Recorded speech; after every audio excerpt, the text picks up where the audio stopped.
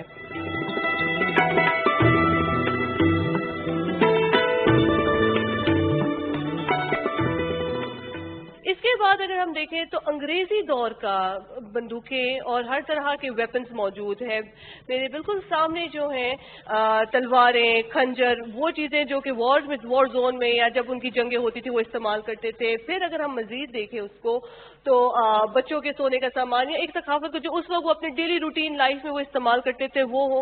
اور سب سے بڑی چیز جو مجھے اٹریکٹ کی ہے پرسنلی یہاں کہ یہاں وہ پوائزن ڈیٹیکٹر جو ان کے یوٹینسلز ہیں جس میں اگر ان کو بادشاہوں کو یا جو بھی ان کی رائل فیملی ہوتی تھی اگر ان کو پوائزن دیا جاتا تھا تو وہ برتن اس وقت ٹوٹ جاتا تھا.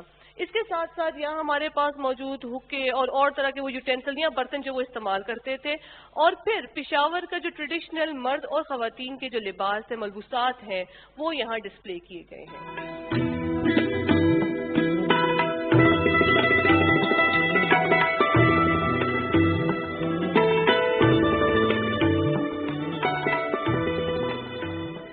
اس عمارت کے بارے میں مختلف روایتیں ہیں.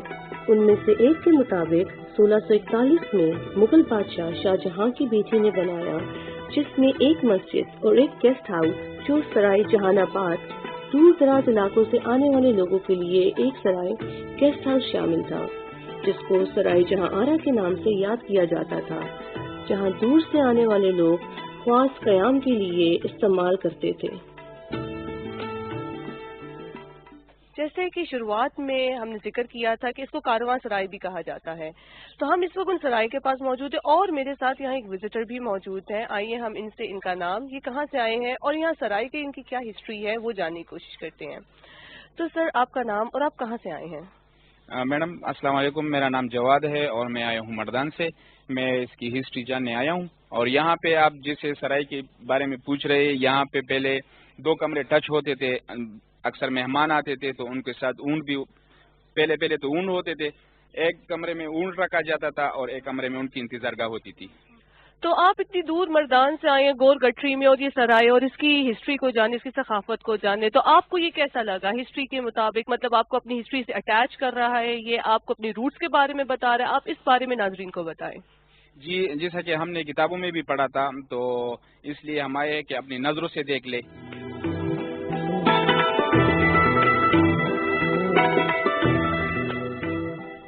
گور گٹری کے مشرقی اور مغربی حصے کی طرف واقع 2 منزلوں والی 2 دیو ہیکل گیٹ ہیں جن کے جنوبی حصے میں اینٹوں سے بنی 25 محرابیں مغربی حصے میں 14 شمال کی طرف 13 جبکہ مشرقی حصے میں بنی 8 محرابیں خوبصورت نظارہ منظر پیش کرتی ہیں.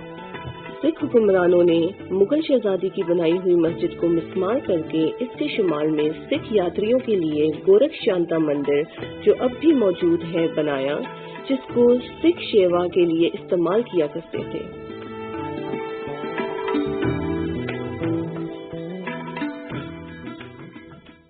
میرے پیچھے شیوا جی کا مندر ہے اور میرے بالکل سامنے شیرو والی ماتا کا مندر ہے.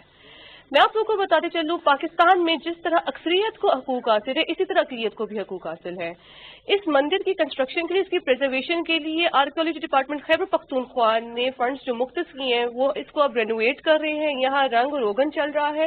اس کے ساتھ ساتھ اس کے در و دیوار کے اوپر بھی وہ کام کر رہے ہیں تاکہ جس طرح اکثریت اپنے مساجد میں یا اپنی مسجدوں میں جا کے عبادات اپنی کریں اس طرح اقلیت ہماری ہندو کمیونٹی جو ہے وہ بھی آ کر اپنی عبادات کو یہاں کنٹینیو رکھ سکے. میں اس وقت موجود ہوں گورکھ ناتھ جی کے اس خاص کمرے کے سامنے جہاں وہ بیٹھ کے اپنی عبادات اپنی تپسیا کرتے تھے. اس وقت تو برصغیر پاک و ہند تھا جو کہ اب کے موجودہ زمانے میں ہندوستان یا انڈیا کہلاتا ہے. وہ جب وہاں سے آتے تھے اس جگہ پہ یہاں آ کے ان کے اپنے جو ان کے چاہنے والے ہیں ان کے اپنے شاگرد ہیں ان لوگ جو ان کو مانتے ہیں وہ یہاں آ کے ان سے ملتے تھے.